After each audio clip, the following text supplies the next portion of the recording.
bravo, vous êtes sans doute fatigué, exténué peut-être, et peut-être que ce soir vous vous dites plus jamais, mais au fond de vous, vous le savez très bien. Vous reviendrez. On reviendra, c'est bien beau tout ça.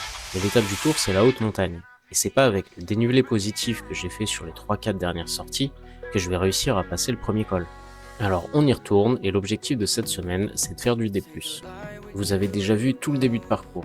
On passe par le pont de Pierre-Chave, on descend avec une vue magnifique sur la Chartreuse, on monte la côte de Berland, et c'est là que ça change. Au lieu de tourner à droite pour redescendre vers Saint-Laurent et la vallée, on continue de monter, on s'enfonce dans la Chartreuse. À votre droite, vous pouvez voir une jolie buse qui attendait que le tracteur ait fini de passer dans le champ d'en face.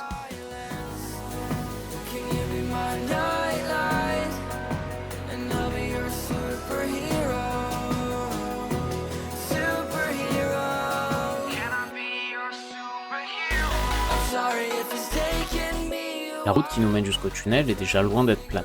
Mais après, c'est encore pire, ça devient un vrai calvaire. On tourne à droite sur la montée de la Ruchère et on attaque directement par des pentes à plus de 10%. Moi qui voulais du D+, me voilà servi. On attaque le col hors catégorie le moins haut du Tour de France. En 1984, les pros étaient passés et c'est Laurent Fignon qui s'était imposé au terme d'une montée de 10,2 km à 7,4% de moyenne.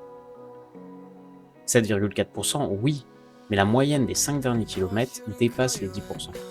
Et là, franchement, entre la chaleur et la pente, je pense qu'on peut dire que j'étais pas prêt. J'ai souffert comme pas possible. J'ai morflé alors qu'on est sur un hors catégorie, certes, mais nettement plus simple que les monstres qu'on aura à affronter sur une étape du Tour. Premier kilomètre, 11,5 de moyenne. Deuxième kilomètre, 11,5 de moyenne. Troisième kilomètre, 10,5 de moyenne. Quatrième kilomètre, 9,5 de moyenne. La pente s'adoucit, mais hélas, c'est là que j'ai crevé. Plus aucune chambre à air en stock et impossible de réparer cette crevaison à l'aide d'une rustine. Ce qui veut dire que ma sortie s'arrêtait là et que je ne pouvais pas aller au bout de la Ruchère.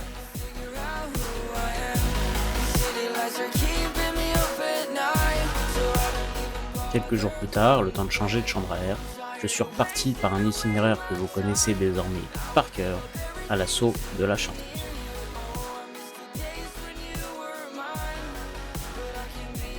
Sauf que chat échaudé craint l'eau froide, et j'avais beaucoup trop morflé sur la Ruchère, j'ai refusé de tourner à droite et j'ai continué la route vers Saint-Pierre-d'Entremont. Je me suis donc mesuré au col du Plucheron, une ascension première catégorie beaucoup plus longue, 16 km, mais également moins raide, 4,5% de moyenne. Si la première portion extrêmement roulante n'a posé aucune difficulté, les 6,5 derniers kilomètres à 7% de moyenne, avec une portion à plus de 10% pendant 2 km, ont été beaucoup plus durs sous un soleil de plomb. Mais dans ces sorties, la vue est tellement magnifique qu'elle nous fait parfois oublier la douleur. Et j'insiste vraiment sur le mot « parfois ». En revanche, une fois arrivé au sommet, là, c'est plus que du bonheur. Étant plutôt fatigué, plus forcément très lucide, et n'ayant pas refait cette descente cette année, j'ai décidé d'y aller tranquillement, de ne pas prendre de risques et de profiter de la vue. Et franchement, j'ai bien fait de faire comme ça, parce qu'en arrivant dans Saint-Pierre-de-Chartreuse un tout petit peu avant, je suis tombé sur une route toute gravillonnée, qui aurait été extrêmement casse-gueule si j'avais été obligé de freiner dedans.